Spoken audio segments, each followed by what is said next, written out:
নমস্কার, আমি সব্যসাচী। আজকে আপনাদের সামনে এমন এক গল্প নিয়ে এসেছি যা শুধু একটা ব্যবসার গল্প নয়, এটা স্বপ্ন আর সংকল্পের এক মহাকাব্য। আজ আমরা জানবো হলদিরাম ভুজিয়াপালার সেই অজানা কাহিনী যা আপনাকে অনুপ্রাণিত করবে নিজের জীবনেও কিছু বড় করতে।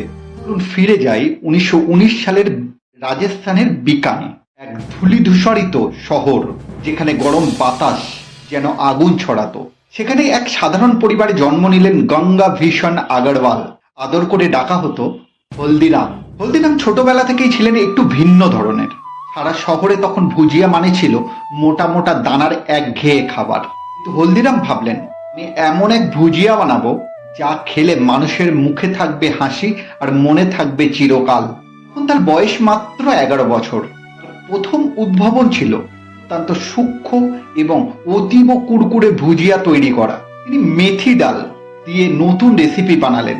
এই ভুজিয়া ছিল এতটাই আলাদা যে লোকেরা লাইনে দাঁড়িয়ে কিনতে শুরু করলো। হলদিরাম প্রথম যখন দোকান খুললেন তখন দোকানের নাম রেখেছিলেন হলদিরাম ভুজিয়াওয়ালা।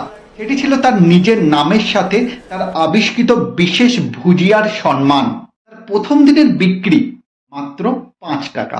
সেই সময় 5 টাকাও একটা বড় অঙ্ক ছিল, কিন্তু সেখান থেকে শুরু হয়েছিল এক ইতিহাসের যাত্রা। 1937 সালে পরিবারের কিছু ঝামেলার কারণে হলদিরাম কলকাতায় চলে আসেন।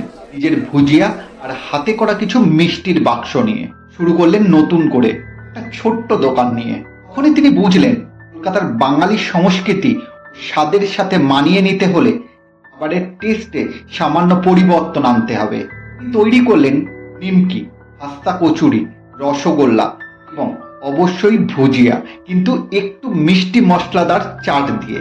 শুনে অবাক হবেন, হলদিরাম এতটাই গুণী ছিলেন যে ব্রিটিশ আমলে তার দোকানে সাহেবরা এসে ভুজিয়া খেতেন। অনেক সাহেব ভুজিয়াকে বলতো গোল্ডেন চিংস অফ ইন্ডিয়া। ক্রমে দোকান থেকে কোম্পানি, কোম্পানি থেকে কারখানা। আজ হলদিরাম একটি মাল্টি বিলিয়ন ডলার ব্র্যান্ড।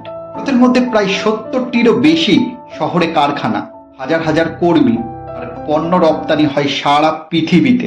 কিন্তু এই বিশাল সাম্রাজ্যের ভিত আজও দাঁড়িয়ে আছে সেই ছোট্ট বালক হলদিরামের স্বপ্ন আর অদম্য পরিশ্রমের ওপর। তিনি শিখিয়ে গিয়েছেন স্বপ্ন বড় হোক, কিন্তু শুরুটা হোক ছোট থেকেই, সৎ মনের আর খাঁটি পরিশ্রমের হাত ধরে।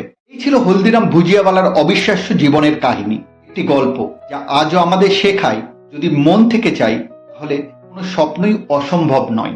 আমি সব্যসাচী, আবার আসবো এমনই কোনো নতুন গল্প নিয়ে। ততদিন পর্যন্ত ভালো থাকুন, স্বপ্ন